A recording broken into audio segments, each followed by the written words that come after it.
Alright, YouTube heard some background music, and so I have to record over this and with an audio track so you don't get to hear my mumbling. So I got a piece of tape right there, and I use that to locate the spring end at a quarter of an inch from the end of the spring pocket as shown in the service manual. So got a piece of tape on the spring, piece of tape on the frame, and the spring compressor needs to be centered up in the spring so that it goes through the mount for the shock up on top. That's what I'm sticking my finger in. Now let's get it in there.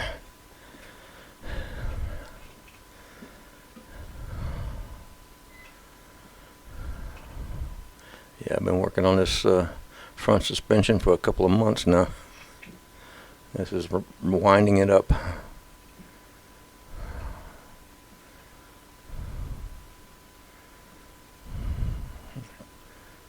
Get the jack underneath the lower control arm. The bolts on the front and back of the lower control arm that hold it to the shaft, they have to be loose so you can move that control arm up and down like I'm doing. If you got it tight, it bites on that the bushing, and it's hard to move. So, a lovely view of the back of my head. But I'm just getting a little more tension on it, the lower control arm. We seem to be kind of happy with that. Now we got to get the spring compressor out.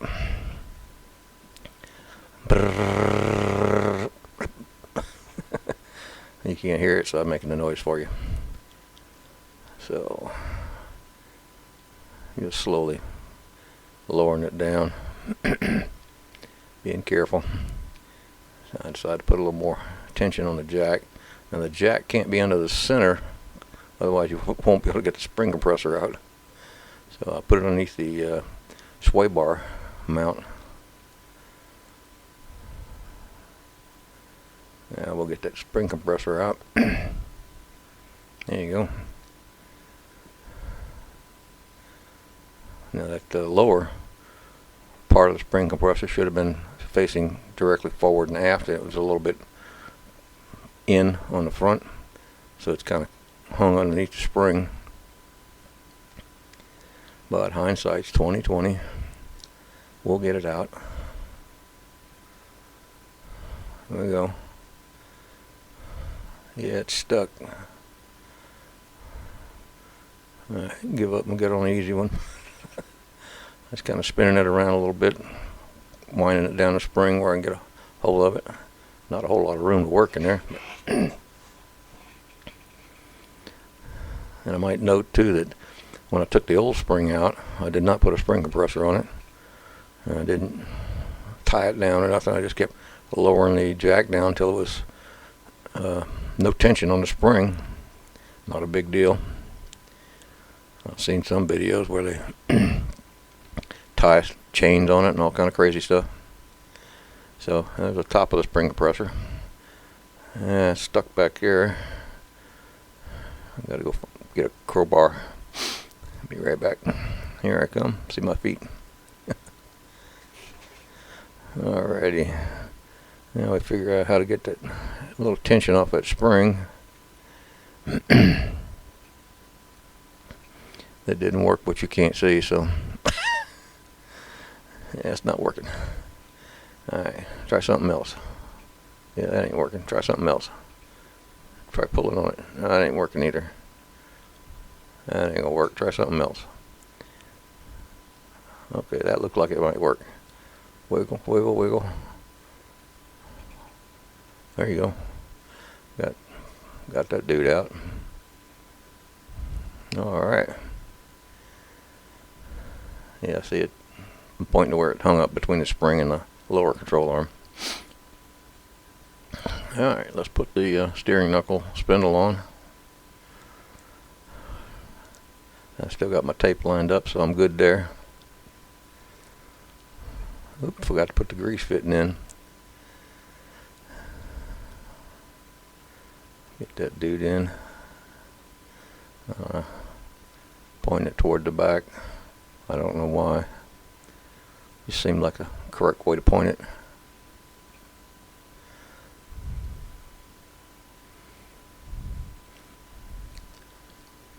And this is a 82 C3 Stingray.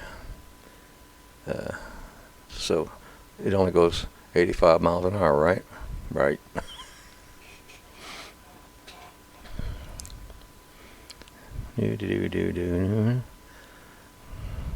Alright. Now, I had to go get my gloves on because I didn't overhaul the knuckle and the spindle. They seemed alright. So we'll get that bottom one on.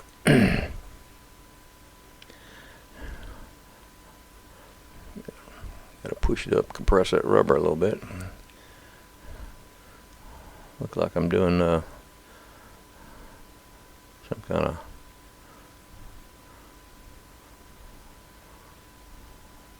crazy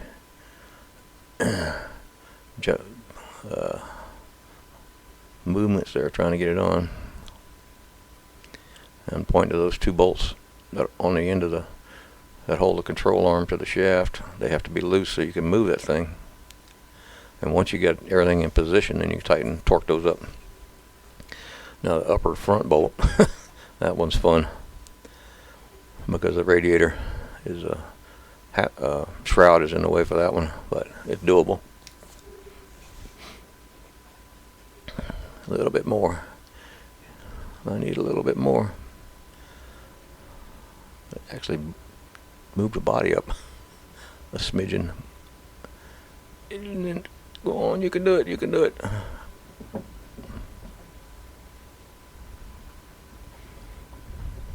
Hindsight being 20/20, I probably should have tightened that bottom one up some more, move that spindle up, but we managed.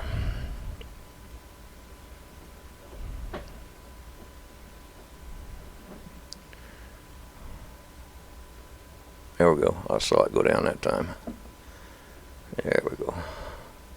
Alright, we got the two ball joint nuts on. We'll run them up. I have no idea what I was pointing at, but that's okay.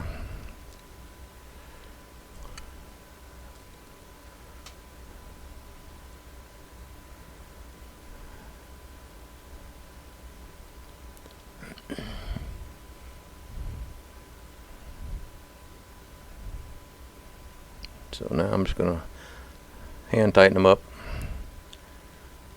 Now when you torque these nuts down, you torque them to specification, then you can go an additional 1/16 of a turn, I think it is, to line up the cotter pin slot with the hole. So you got to be kind of careful and pay attention. But you definitely don't want to back it off to line up the cotter pin hole. So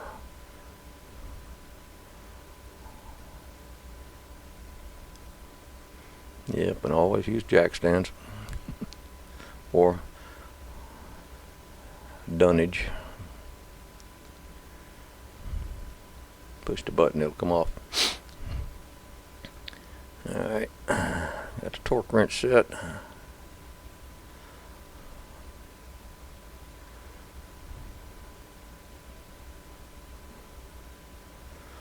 Just checking out where my hole is.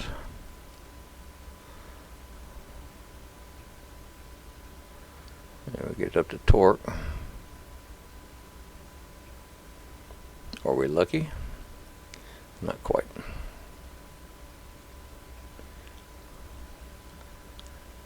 A little bit more. There we go. And we'll torque the top one, the upper ball joint, and make sure I gotta reset my, so less torque on the upper one than the lower one. I gotta reset my torque wrench there. And it's amazing that a high quality torque wrench like that, and it's really hard to read the numbers because they didn't blacken it. But anyway, Yeah, a little road rash on that fender, on that bumper. That's alright. I'm going to replace that plastic with a fiberglass bumper.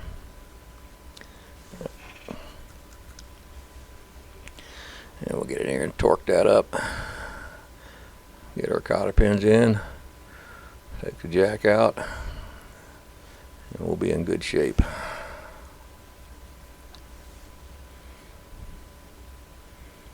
I'm checking for what I do with the cotter pins. Where are they?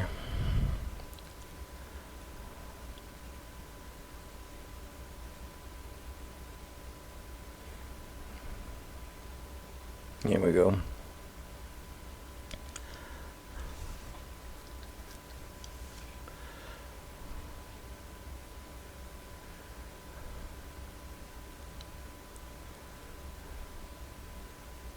Alright. Check that bottom one.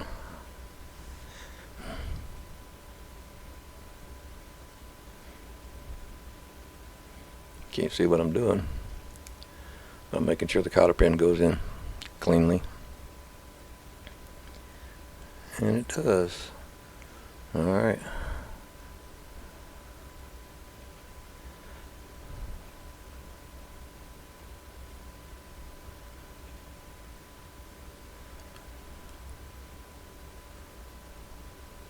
And that upper one, I don't know why they don't orient the holes front and back, but so much. Just need to move that bottom one a little bit more, I guess.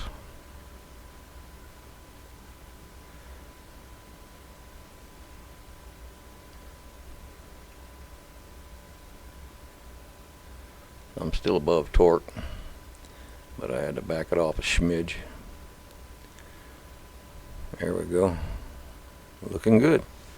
That's it. All right, bye.